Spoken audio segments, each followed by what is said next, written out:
नन्ही सी आंखें और मुड़ी हुई उंगलियां थी। ये बात तब की है जब दुनिया मेरे लिए सोई हुई थी। नन्ही सी आंखें और मुड़ी हुई उंगलियां थी। ये बात तब की है जब दुनिया मेरे लिए सोई हुई थी। नंगे से शरीर पे नया कपड़ा पहनाता था। ईद वीद की समझ ना थी पर फिर भी मेरे साथ मनाता था। घर में खाने के वांदे थे पर एफडी में पैसा जुड़ रहा था और उसके खुद के सपने अधूरे थे पर मेरे लिए बुन रहा था। ये बात तब की थी जब दुनिया मेरे लिए सोई हुई थी। वक्त कटा, साल बढ़ा पर तब भी सब अनजान था। मैं फिर भी उसकी जान था।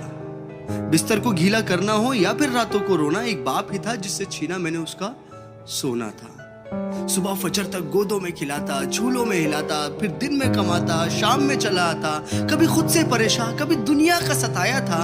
एक बाप ही था जिसने मुझे रोते हुए हंसाया था।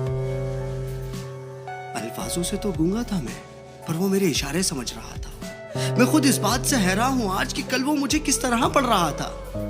अब्बा तो छोड़ो यार, अभी आ भी निकला ना था पर वो मेरी हर फरमाइशों को पूरा कर रहा था और मैं भी उसके लाड प्यार में अब ढलने लगा था। घर से वो निकल ना जाए अब उसके कदमों पे नजरें रखने लगा था। और मुद्दे तो हजार थे बाजार में उसके पास, पर कब ढल जाएगा सूरज उसको इसका इंतजार था। और मैं भी दरवाजे की चौखट को ताकता रहता था। जब होती थी दस्तक तो वॉकर से झांकता रहता था। देख के उसकी शक्ल में दूर से चिल्लाता था। जो भी इशारे मुझे आते थे उससे उसे अपने करीब बुलाता था। वो भी छोड़ छाड़ के सब कुछ मुझे सीने से लगाता था। कभी हवा में उछालता था, कभी करतब दिखाता था मेरी एक मुस्कान के लिए। कभी हाथी कभी घोड़ा बन जाता था और सो सकूं रात भर सुकून के साथ। इसीलिए पूरी रात एक करवट में गुजारता था। इसीलिए पूरी रात एक करवट में गुजारता था।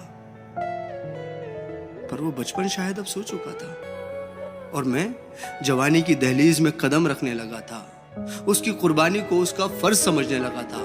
चाहे वो फिर खुद बिना पंखे के सोना हो या मुझे हवा में सुलाना, या फिर ईद का वो खुद पुराना कपड़ा पहनना हो और मुझे नया पहनाना, या तपते हुए बुखार में वो ठंडे माथे पे रखी हुई पट्टियां हो या मेरी हर जिद के आगे झुक जाना। वो बचपन था, वो गुजर गया, वो रिश्ता था, वो सिकुड़ गया और मैं उस कुर्बानी के बोझ को उठा नहीं पाया। इसीलिए वो शहर में कहीं दूर छोड़ आया। नया शहर था, नए शहर की हवा मुझ पे चढ़ने लगी थी। अपने बाप की हर नसीहत मुझे एक बचपना लगने लगी थी। काम जो मिल गया था, पैसा जो आने लगा था, क्या जरूरत है बाप को, ये सोच मुझ में पलने लगी थी। और उधर मेरा बाप बेचैन था मेरी याद में कि कुछ रोज तो घर आजा बेटा, बस यही था उसकी फरियाद में। और मैं उससे हिसाब लेने लगा था जो दुनिया का कर्जदार बन चुका था। क्या जरूरत है तुम्हें अब्बू इतने पैसे की, अब ये सवाल करने लगा था। अब घड़ी का कांटा फिर पलट चुका था। कल तक मैं किसी का बेटा था, आज किसी का बाप बन चुका था और हसरतों का स्वेटर मैं भी बुनने लगा था। कल क्या करेगा मेरा बेटा, मैं भी यही सोचने लगा था। अब दुनिया में ना उससे कोई आगे था, ना कोई अपना था, सब पराया था, बस वही एक सपना था।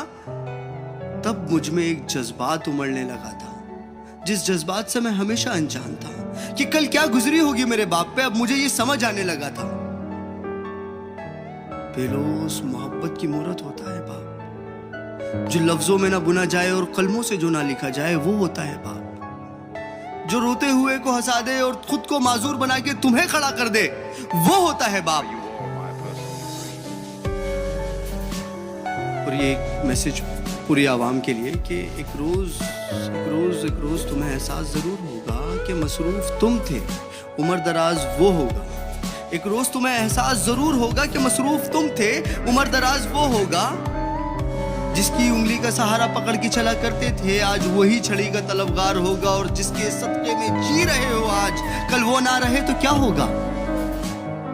पर अभी वक्त बचा है कुछ खास तुम्हारे पास, तब तक जब तक बाप का साया तुम्हारे साथ होगा। और जन्नत के तलबगार हो तो सीने से लगा लेना, क्योंकि वही कल जन्नत का सरदार होगा। सब गिले शिकवे मिटा के चिपक जाना उसको, क्योंकि आज तो बाप है पर वो कल तुम्हारे साथ ना होगा। वो कल तुम्हारे साथ ना होगा।